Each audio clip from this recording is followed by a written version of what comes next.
संघाने भलतीच रिॲक्शन दिली की आता हे सगळं थांबवा, औरंगजेबाचा मुद्दा इरिलेव्हंट आहे. म्हणजे संघाने देखील आपली भूमिका आता बदलली आहे का?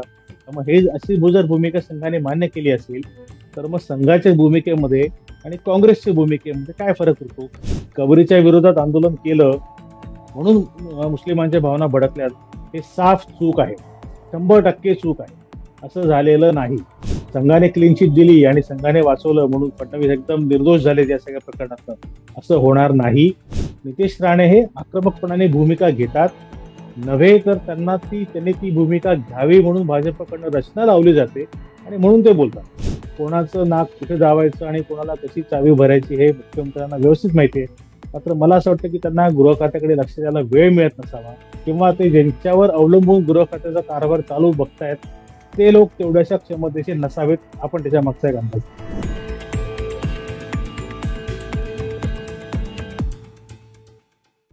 नमस्कार, मी रोहित हरी. द पॉलिटिक्समध्ये सगळ्यांचं स्वागत आहे. औरंगजेब, नागपूर दंगल, त्यावर संघाने घेतलेली पत्रकार परिषद हे विषय गेले काही दिवस महाराष्ट्राच्या राजकारणाच्या केंद्रस्थानी आहेत. पण औरंगजेबासारखा विषय हा महाराष्ट्रात तापलेला असताना आणि नागपूरवरनं त्या विषयावर दंगल घडलेली असताना खरं तर हा भाजपच्या अखत्यारीतला विषय होता. पण ह्याच्यावर राष्ट्रीय स्वयंसेवक संघाचे अखिल भारतीय प्रचार प्रमुख आहेत सुनीलजी आंबेकर, त्यांनी पत्रकार परिषद घेतली आणि यानंतर हा विषय एकदम थंडावल्याचं चित्र आहे. पण हा विषय जरी थंडावला असला तरी प्रश्न अनेक उपस्थित होत आहेत. या सगळ्या प्रश्नांशी चर्चा करण्यासाठी आपल्यासोबत आहेत ज्येष्ठ पत्रकार किरण तारे सर. किरण तारे सर, तुमचं खूप खूप स्वागत आहे द पॉलिटिक्सच्या प्लॅटफॉर्मवरती. आणि तुम्ही तुमच्याकडे भाजप संघ या विषयातले खूप इन्साइट्स असतात, इनपुट्स असतात. मला तुम्हाला पहिल्यांदाच विचारायचं आहे की खरं तर संघ या विषयावर कधी बोलत नाही, ते त्यांची कधी भूमिका फारसे मांडायला किंवा ते या विषयांना फारसं लक्षही देत नाहीत. पण यावेळेस थेट सुनीलजी आंबेकर येतात आणि नागपूर दंगल असेल किंवा औरंगजेब सारखा विषय असेल, खरं तर नागपूर दंगलीवर ते काही बोलले नाही, पण औरंगजेब सारख्या विषयावर त्यांनी स्पष्ट सांगितलं की हा विषय आत्ता रिलेव्हंट नाहीये, फारसा महत्वाचा नाहीये. याचा अर्थ नेमका काय घ्यायचा? सुनीलजी आंबेकरांनी पत्रकार परिषद घेतली त्याचा. नाही, कसं झालंय की आंबेडकरांनी पत्रकार परिषद काही या विषयासाठी घेतलेलं नाही. बँगलोरमध्ये संघाची अखिल भारतीय प्रतिनिधी सभेची बैठक सुरू आहे. त्या बैठकीची माहिती देण्यासाठी म्हणून जी काही पत्रकार परिषद होती त्याच्यामध्ये त्यांना प्रश्न विचारण्यात आला की नागपूरमध्ये संघाचं मुख्यालय जिथे आहे त्या मुख्यालयापासून अवघ्या 1 किलोमीटरच्या परिसरामध्ये मोठ्या प्रमाणावर दंगल झाली. हिंदू घरांवर, हिंदूंच्या दुकानांवर, वाहनांवर मोठ्या प्रमाणावर हल्ले झालेत. त्याबद्दल संघाचं मत काय आहे? त्याच्यावर त्यांनी असं म्हटलं की संघ कुठल्याही हिंसेचं समर्थन करत नाही, अशा प्रकारची हिंसा करणं आम्हाला मान्य नाही, असं त्यांनी उत्तर दिलं. आणि पुढचा प्रश्न त्यांना हा होता की ज्या कारणावरून हे सगळं सुरू आहे, की महाराष्ट्रामध्ये ज्या ज्या कारणावरून सगळा ध्रुवीकरण सुरू आहे, तो औरंगजेबाचा मुद्दा आता रिलेव्हंट आहे किंवा नाही. त्याच्यावर ते फक्त एका वाक्यात असं म्हणाले की I think it's not relevant. पण त्याच्यातनं अर्थ फार मोठा होता. संघाच्या एका जबाबदार अधिकाऱ्याने असं म्हणणं की औरंगजेबाचा मुद्दा आता तितकासा रिलेव्हंट राहिलेला नाही, हे हे विधान जे आहे हे काय फक्त एका व्यक्तीचं नाही, ते एका संस्थेचं विधान आहे. आणि अशी संस्था, अशी संघटना, की जी संघटना पूर्णपणाने हिंदुत्वाच्या बाजूने असते आणि पूर्णपणाने या संघटनेचं मूळ ध्येय जे आहे ते भारताचं भारतीयकरण आणि भारतीय राष्ट्रपुरुषांच्या गौरवगाथेचा उद्धार किंवा गौरवगाथेचं ग्लोरिफिकेशन आपण त्याला म्हणू शकतो, अशा पद्धतीचे ज्यांचं कामाचं स्वरूप आहे, अशा व्यक्तीने म्हणणं की औरंगजेबाचा मुद्दा तर रिलेव्हंट नाही, याला अनेक अर्थ असतात. त्याच्यातला पहिला अर्थ मला जो दिसतोय तो म्हणजे की ज्या प्रकारची हिंसा नागपूरमध्ये उसळली, ती हिंसा कुठेतरी कमी व्हावी, त्याची दाहकता कमी व्हावी, हा एक उद्देश असू शकतो. दुसरा एक उद्देश असू शकतो की औरंगजेबाच्या नावाने राजकारण सुरू आहे, त्या राजकारणाला कुठेतरी ब्रेक मिळावा आणि तो जो काय ब्रेक त्याच्यातनं मिळेल त्यात थोडाफार रिलीफ मिळावा आणि आता सगळा फोकस जो आहे हा दुसऱ्या कामाकडे डायव्हर्ट करावा, असाही त्याच्यातला दुसरा उद्देश असू शकतो. मात्र याने झालंय असं की संघाकडून असं विधान आल्यामुळे संघावर विश्वास असणारे आणि संघाची आयडिओलॉजी अगदी, ज्याला आपण म्हणतो डोळे झाकपणाने फॉलो करणारे जे कोणी सगळे कार्यकर्ते आहेत, त्या कार्यकर्त्यांचा मात्र प्रचंड मोठ्या प्रमाणावर भ्रमनिरास झालेला आहे या सगळ्या स्टेटमेंटवर. औरंगजेबाचा मुद्दा रिलेव्हंट नाही, आत्ता नाही तर तो कधीच नाही, असं कसं होऊ शकतं? म्हणजे औरंगजेबाचा मुद्दा गेले 350-400 वर्ष महाराष्ट्रामध्ये चर्चेला जातो आहे, वेळोवेळी त्याच्यावर आंदोलनं होत आहेत, त्याच्यामधली टेक्निकल कारणं काय आहेत किंवा कायदेशीर प्रोटेक्शन त्याला काय दिलंय हा मुद्दा आपण एक वेळ बाजूला ठेवू. मात्र औरंगजेबाची कबर किंवा औरंगजेबाने केलेले अनन्वित अत्याचार हे रिलेव्हंट नाहीत असं संघाचा एक प्रमुख अधिकारी कसं म्हणू शकतो हा खरं पडलेला प्रश्न आहे. म्हणजे संघाने देखील आपली भूमिका आता बदलली आहे का, की आता जे परकीय आक्रमक आहेत त्यांच्याबद्दल काहीच बोलायचं नाही किंवा ते जे काय झालं झालं गेलं गंगेला मिळालं विसरून जायचं असं काही संघाने ठरवलंय का, याच्याबद्दल देखील शंका निर्माण होईल अशी परिस्थिती आहे. म्हणजे काही दिवसांपूर्वी आपल्याला आठवत असेल रोहित, की पुण्यातच महाराष्ट्रामध्ये येऊन पुण्यातच एका कार्यक्रमामध्ये सरसंघचालक मोहनराव भागवत असं म्हणाले होते की काही जणांना मंदिर बांधून हिरो होण्याची घाई झालेली आहे आणि प्रत्येक वेळेला मंदिराच्या निमित्ताने आंदोलन करू आणि प्रत्येक मंदिरामध्ये प्रत्येक मशीद ही मंदिरच होती असा दावा करून तुम्ही सोशल हार्मनी बिघडवू नका. सोशल हार्मनी जपण्याची जबाबदारी आपली आहे. आता भारत आर्थिक प्रगती करतो आहे, त्या आर्थिक प्रगतीमध्ये अशा प्रकारच्या घटना या अडथळा ठरू शकतात. त्यामुळे सोशल हार्मनी जपा असा संदेश त्यांनी आपल्या भाषणातून दिला होता. तेव्हा पण हाच मुद्दा चर्चेला गेला होता की सोशल हार्मनी जपण्याची जबाबदारी ही काय फक्त हिंदू समाजावर आहे का, आणि एखाद्या समाजाने आपल्या एखाद्या गतवैभव जे होतं ते गतवैभव परत मिळवण्यासाठी म्हणून काही मागणी केली असेल तर कोणाच्या भावना दुखावतात? ज्यांचं वैभव हिरावून घेतलंय त्यांच्या दुखावतात की ज्यांनी हिरावून घेतलंय त्यांच्या दुखावतात? त्या गोष्टी आपण बघितल्या पाहिजे. म्हणजे संघ एवढी वर्ष हे सांगत होता ना की गतवैभव आपल्याला परत मिळवायचं आहे, भारत मातेला परम वैभवापर्यंत घेऊन जायचं आहे. त्यासाठी म्हणून जे जे करणं आवश्यक आहे, आपला गौरवशाली इतिहास आठवा, आपल्या राष्ट्रपुरुषांचं स्मरण करा, त्यांच्या पराक्रमाच्या गाथा सगळीकडे पोहोचवा, त्यातनं स्फूर्ती घ्या. अशाच पद्धतीची संघाची शिकवण आहे आणि ती अतिशय योग्य आहे, त्याच्याबद्दल काहीच दुमत असण्याचं कारण नाही. मात्र ज्या हिंदू समाजाने अनेक मंदिरं गमावलीत, ती मंदिरं खरंच तिथे मंदिर होतं किंवा नाही, खरंच तिथे अन्य कुठलं स्ट्रक्चर उभं राहिलं आहे किंवा नाही, याची चौकशी करणं, याची मागणी करणं, ह्याच्यामध्ये काय चूक आहे? समजा असं असेल की ते मंदिर पाडलेलं नसेल आणि मुळातच तिकडे काहीतरी वेगळं स्ट्रक्चर असेल तर चौकशीमध्ये सिद्ध होईलच ती. त्याच्यासाठी चिंता करण्याचं काय कारण आहे? पण अशी मागणी केल्यामुळे भावना दुखावतील आणि सोशल हार्मनी बिघडेल अशी भीती संघाला वाटणं हे जास्त धोकादायक आहे. म्हणजे संघ एक प्रकारे बॅकफुटवर गेलाय का, किंवा संघाने आता सगळं मान्य केलंय का की चला आता या सगळ्या गोष्टीला, या गोष्टींमध्ये पुन्हा एकदा चर्चा करण्यामध्ये काही अर्थ नाही असं त्यांनी मान्य केलंय का? मग हे अशी जर भूमिका संघाने मान्य केली असेल तर मग संघाच्या भूमिकेमध्ये आणि काँग्रेसच्या भूमिकेमध्ये काय फरक उरतो हा त्यातला प्रश्न आहे. तर संघाची भूमिका तर आपण समजून घेतली, पण यातनं एक थोडासा राजकीय मुद्दा असा येतो की देवेंद्र फडणवीस हे मुख्यमंत्री आहेत, त्यांच्याकडे गृह खातं आहे. नागपूर दंगलीनंतर संघाचं हे विधान आलेलं आहे आणि आपण म्हणतो की राजकारणात कायम टायमिंग हे फार महत्वाचं असतं. म्हणजे हे तर का लॉजिक धरलं तर कुठेतरी संघाने नागपूर दंगलीनंतर हा विषय शांत करण्याचा अप्रत्यक्षरित्या प्रयत्न केला आणि संघाची कार्यपद्धती ज्यांना माहिती आहे त्यांना नक्कीच माहिती आहे की एकदा जर संघाच्या प्रचारप्रमुखांकडनं असं विधान येतं त्यानंतर कोणीही त्याच्यावरती जास्त काही परत कृती होत नाही आणि तो विषय गुंडाळला जातो. तसंच काहीसं चित्र आता महाराष्ट्रात दिसते. विहिंप आणि बजरंग दल सारख्या संघटना देखील संघाच्या विधानानंतर बॅकफुटला गेल्यात. तर कुठेतरी देवेंद्र फडणवीस यांच्या गृह खात्याजवळ संकटात होतं. आणखी नागपूरची दंगल आहेत, गडकरी असतील, फडणवीस असतील, बावनकुळे 3 नेते ज्या शहरात येतात तिथेही दंगल झालेली आहे. तर कुठेतरी अप्रत्यक्षरित्या किंवा थेट सुद्धा गृह खात्यावरती हा प्रश्नचिन्ह उभं राहतं आणि अशा वेळेला हे प्रश्नचिन्ह उभं राहिलेलं असताना हा विषय एकदम शांत करून टाकायचा असं कुठं संघाने केलंय का? थोडक्यात देवेंद्र फडणवीसांना संघाने वाचवण्याचा प्रयत्न केलाय का? नाही, मला असं वाटत नाही. कारण कसं आहे की पद्धत अशी आहे किंवा तिथे प्रथा परंपरा एक प्रकारचा प्रोटोकॉल असा आहे की कुठलंही मोठ्या प्रकारचं आंदोलन हाती घेताना विश्व हिंदू परिषद काही स्वतःहून निर्णय घेऊ शकत नाही. विश्व हिंदू परिषदेच्या जी काही निर्णय घेण्याची बॉडी आहे त्या बॉडीमध्ये संघाचं सल्लामसलत केली जाते. संघाचा एक सिनियर लेवलचा अधिकारी, सहसरकार्यवाह दर्जाचा अधिकारी विश्व हिंदू परिषदेचा इन्चार्ज असतो. त्या विश्व इन्चार्जला सांगितल्याशिवाय, त्यांना विचारल्याशिवाय, त्यांच्यासोबत बैठक केल्याशिवाय अशा प्रकारची आंदोलनं नक्की होत नसतात. ही पद्धत आहे कामाची. त्यामुळे विश्व हिंदू परिषदेने ठरवलं किंवा बजरंग दलाने ठरवलं आणि सगळीकडे आंदोलन झालं असं होत नसतं. संघाला विचारल्याशिवाय, संघाला कळवल्याशिवाय आंदोलन होत नाहीत आणि गो अहेड हा फार महत्वाचा असतो. त्यामुळे संघाने सांगितलंच होतं आंदोलन करा म्हणून. हे आंदोलन काय फक्त नागपूरमध्ये झालं नाही, ते महाराष्ट्रामध्ये सगळीकडे झालं. महाराष्ट्राच्या बाहेर देखील झालं.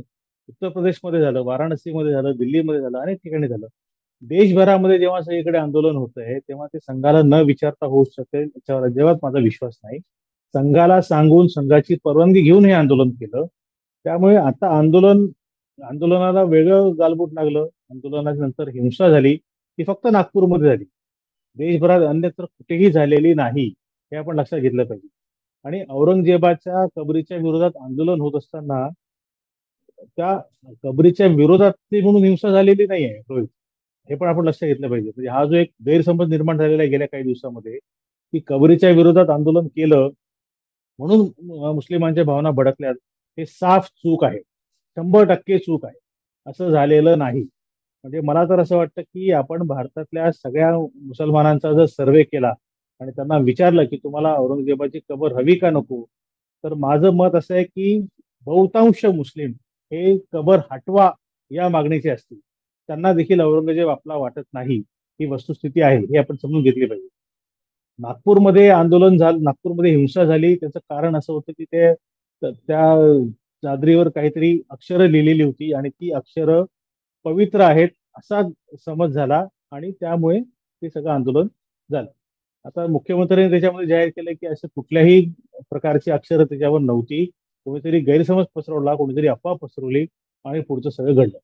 मात्र असं आहे की याच्यामध्ये परत की संघाने तातडीने ही भूमिका का घेतली किंवा संघाने तातडीने याच्यावर फायर ब्रिगेडचं काम का केलं, कारण संघ मुख्यालयापासून अवघ्या 1 किलोमीटरच्या परिसरामध्ये हिंदू मार खात आहेत आणि संघ काही करू शकत नाही किंवा संघ त्याच्यावर रिॲक्ट होत नाही. संघाने रिॲक्शन देण्याऐवजी संघाने भलतीच रिॲक्शन दिली की आता हे सगळं थांबवा, औरंगजेबाचा मुद्दा इरिलेव्हंट आहे. पण मुळात नागपूरमधली दंगल आणि औरंगजेब याचा काहीही संबंध नाही, हे आपण समजून घेतलं पाहिजे. औरंगजेबाची कबर हा वेगळा मुद्दा आहे आणि नागपूरमधली झालेली हिंसा त्याची कारण हा वेगळा मुद्दा आहे. मुख्यमंत्री म्हणतात त्याप्रमाणे जर ही कॉन्स्पिरसी होती, ह्याच्या मागे कट होता, सोशल मीडियावर सगळ्या पोस्ट फिरत होत्या, तर मुख्यमंत्र्यांचं गृह खातं काय करत होतं? नागपूरचे पोलीस काय करत होते? नागपूरच्या पोलिसांना या गोष्टीचा अंदाज आला नाही का? आंदोलन सकाळी झालंय आणि हिंसा घडली, त्याच्यामध्ये जवळपास 5 ते 6 तासांचा कालावधी गेलेला आहे. त्या 5-6 तासामध्ये सोशल मीडियावर पोस्ट फिरतायत, इंस्टाग्रामवर सगळे व्हिडिओज व्हायरल होत आहेत. मग नागपूर पोलिसांचा सायबर क्राईमचा विभाग काय करत होता? त्यांना हे कळलं नाही का? आणि ही कॉन्स्पिरसी मोडून काढण्यामध्ये किंवा या कॉन्स्पिरसीचा अंदाज घेण्यामध्ये पोलीस कमी पडले, त्यांचा गुप्तहेर यंत्रणा कमी पडली, ही त्यातली फॅक्ट आहे. आता ज्या लोकांना या हिंसेसाठी अरेस्ट केलेले ते कोण आहेत? ते अतिशय किरकोळ लोक आहेत. म्हणजे कुठला तरी एक राजकारणी ज्याने निवडणूक लढवली, त्याला 1000-1200 मतं मिळाली, अशी व्यक्ती त्या आंदोलनाचं नेतृत्व करत होती आणि त्याने ती हिंसा घडवून आणली.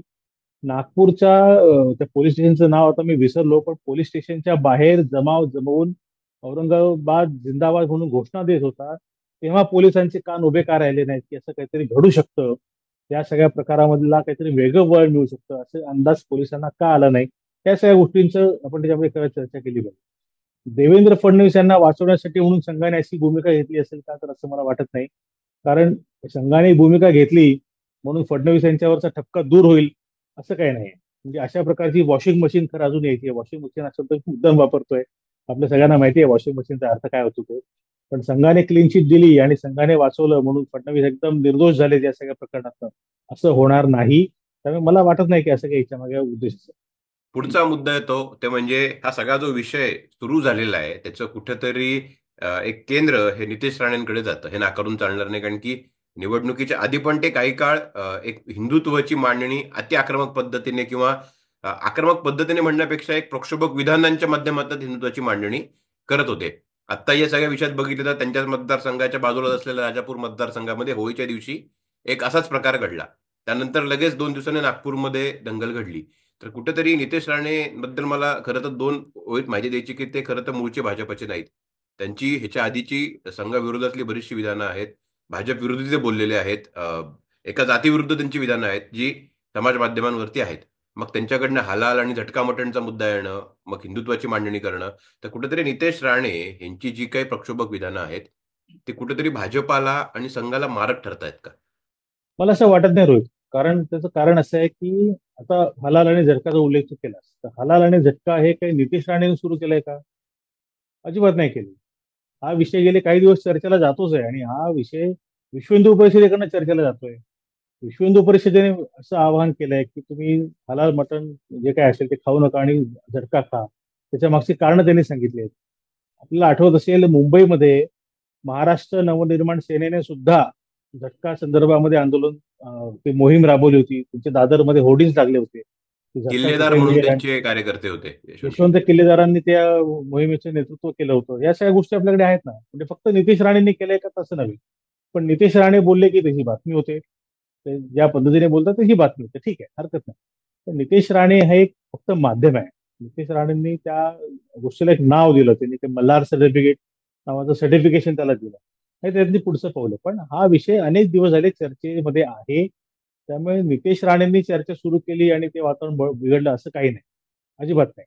आणि मुळात नितेश राणेंची भाजपला उपयुक्तता काय आहे? कारण ते सातत्याने रोज काहीतरी विषय बोलत असतात, सातत्याने आक्रमकपणाने बोलत असतात.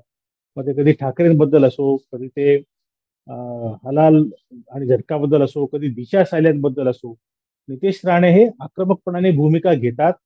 नव्हे तर त्यांनी ती भूमिका घ्यावी म्हणून भाजपकडनं रचना लावली जाते आणि म्हणून ते बोलतात. हे तर आपल्याला मान्य असायला हवं. कारण भारतीय जनता पार्टी ही अशी पार्टी आहे की जिथे वरिष्ठांना विचारल्याशिवाय किंवा त्यांची संमती असल्याशिवाय अशा प्रकारची आंदोलनं, अशा प्रकारची भूमिका घेता येत नाही. सुरेश धस यांचं उदाहरण आपल्या डोळ्यापुढे आहे. सुरेश धस ज्या पद्धतीने सातत्याने आक्रमकपणाने आपल्याच पक्षाच्या नेत्यांबद्दल, धनंजय मुंडेंबद्दल विधानं करत होती, त्यांच्याबद्दल फक्त एकदा चंद्रशेखर बावनकुळेंचं विधान आलं की धस यांनी ओपनली बोलू नये, पक्षाच्या प्लॅटफॉर्मवर बोलावं. पण तो एक गनिमी कावा होता. धनंजय मुंडेंच्या विरोधात सातत्याने बोलत राहावं म्हणून भाजपच्या नेतृत्वाची परवानगी सुरेश धस यांना होती, म्हणून ते सातत्याने बोलत राहिलेत हे आपल्याला माहिती आहे. त्याचा परिणाम जो अपेक्षित होता तो त्यांना मिळाला. अपेक्षित परिणाम साधला गेला. अशाच पद्धतीची घटना ही नितीश राणेंच्या बाबतीत देखील घडलेली आहे. राणे काही स्वतःहून बोलत नाही. त्यांना सांगितलं जात आहे तुम्ही हा विषय बोला, तुम्ही हे विषय मांडून धरा आणि तुम्ही सगळे करा.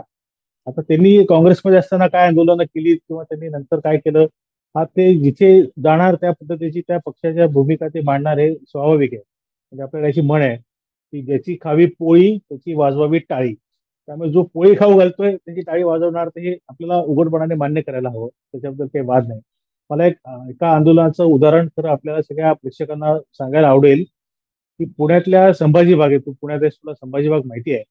संभाजी बागेमध्ये राम गणेश गडकरींचा अर्धपुतळा होता आणि तो अर्धपुतळा उखडून टाकण्यामध्ये नितेश राणे यांची संघटना, स्वाभिमान संघटना तेव्हा होती, आता स्वाभिमान अस्तित्वात आहे की नाही मला माहित नाही, पण स्वाभिमान संघटनेचे कार्यकर्ते तिकडे गेलेत आणि त्यांनी तो पुतळा उखडून टाकला. कारण राम गणेश गडकरींनी आपल्या नाटकांमधून छत्रपती संभाजी महाराज यांची बदनामी केली हा विषय होता. आता छत्रपती संभाजी महाराजांची बदनामी केल्याचा विषय आता परत गाजला. तेव्हा पण राम गणेश गडकरींचं नाव आलं. पण तेव्हा नितेश राणे काही बोललेत का? अजिबात बोलले नाही. नितेश राणेंच्या कार्यकर्त्यांनी राम गणेश गडकरींचा पुतळा उखडून टाकला होता याची कुठे आठवण करून दिली का? नाही करून दिली. ते आता आपण करून देतो. अशा अनेक गोष्टी असतात. बरं, त्याला एक वेगळा अँगल पण असा आहे की तेव्हा हा मुद्दा तेव्हा पण चर्चेला गेला होता आणि आता पण चर्चेला गेला की आपण हे हा खरं म्हणजे हा विषय जाहीरपणाने ज्या पद्धतीने मांडला जातोय ते बघता तो विकार सगळा पोचू नये, तो विकार पसरू नये म्हणून सांगतोय की या सगळ्या गोष्टीला मराठा विरुद्ध ब्राह्मण असं स्वरूप येत असताना तिथे त्याच वेळेला देखील मला स्पष्टपणाने आठवतंय अनेक विद्वानांनी तेव्हा असं सांगितलं होतं की फक्त तुम्ही गडकरी आडनावावर जाऊ नका. राम गणेश गडकरी हे ब्राह्मण नव्हते. त्यांची काय जात होती मला माहित नाही, पण ते ब्राह्मण नव्हते. त्यामुळे या वादाला ब्राह्मण विरुद्ध मराठा असा रंग देऊ नका असं तेव्हा त्या लोकांनी सांगितलं होतं. पण आता तो विषय आला का चर्चेला? आता तो विषय अजिबात चर्चेला आला नाही. आता राणेंनी केलेलं आंदोलन, त्यांनी केलेला ते काय पुतळा फोडणं वगैरे सगळं लोक विसरून गेलेत. असं गोष्टी असतात. त्यामुळे भाजपने पण त्यांना त्याची आठवण करून दिली नाही. त्यामुळे भाजप सांगेल त्याच्या बाहेर ते राणे नाहीत. भाजप सांगतं म्हणून ते करतं. भाजपच्या नेतृत्वाकडनं कधीही राणेंची उघडपणाने कान उघडणी झाली आहे असं आपण ऐकलंय का?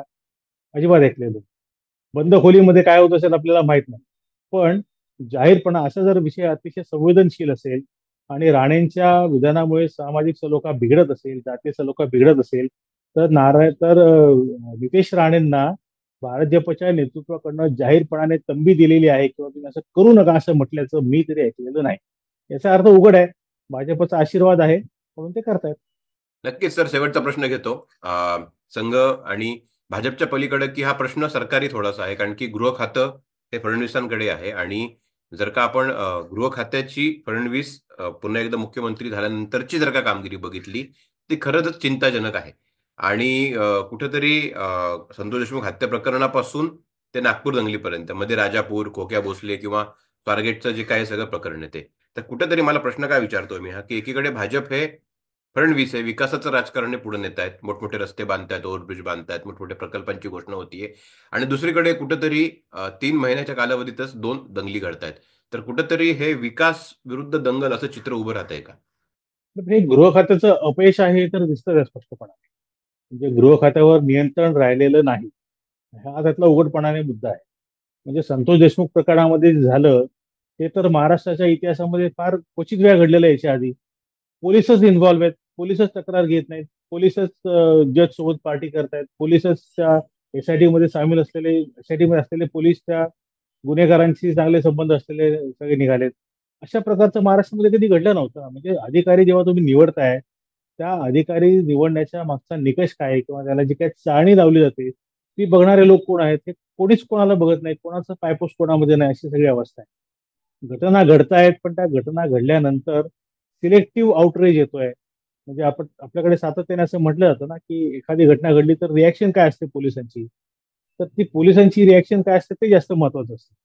क्राईम हा क्राईम असतो, तो कोणी केलाय हे न बघता गुन्हेगाराच्या मुसक्या आवळायच्या असतात, ते आता होताना दिसत नाहीये. हे दुर्दैव आहे. याच्यामध्ये महाराष्ट्राच्या पोलिसांवर वचक राहिलेला नाही हे खरं आहे. आणि तो वचक ठेवण्याची जबाबदारी ही गृहमंत्र्यांची आहे, पर्यायाने मुख्यमंत्र्यांची आहे, कारण गृह खातं मुख्यमंत्र्यांकडे आहे. अनेक वर्षांचा त्यांचा अनुभव आहे, त्यांना सगळे अधिकारी व्यवस्थित माहिती आहेत. कोणाचं नाक कुठे दाबायचं आणि कोणाला कशी चावी भरायची हे मुख्यमंत्र्यांना व्यवस्थित माहिती आहे. मात्र मला असं वाटतं की त्यांना गृह खात्याकडे लक्ष द्यायला वेळ मिळत नसावा. त्यांनी अनेक, आता काय 100 दिवसाचं विजन असेल किंवा अनेक काही प्रकल्प असतील, असे अनेक विषय त्यांच्या डोक्यामध्ये आहेत. पण गृह खात्याकडे लक्ष द्यायला त्यांच्याकडे पूर्ण वेळ नसावा, किंवा ते ज्यांच्यावर अवलंबून गृह खात्याचा कारभार चालू बघतायत ते लोक तेवढ्याशा क्षमतेचे नसावेत. आपण त्याच्या मागचा एक अंदाज. म्हणजे गृह खात्याला 2 राज्यमंत्री आहेत माझ्या माहितीप्रमाणे. आपल्याला एकच राज्यमंत्री दिसतात, योगेश कदम.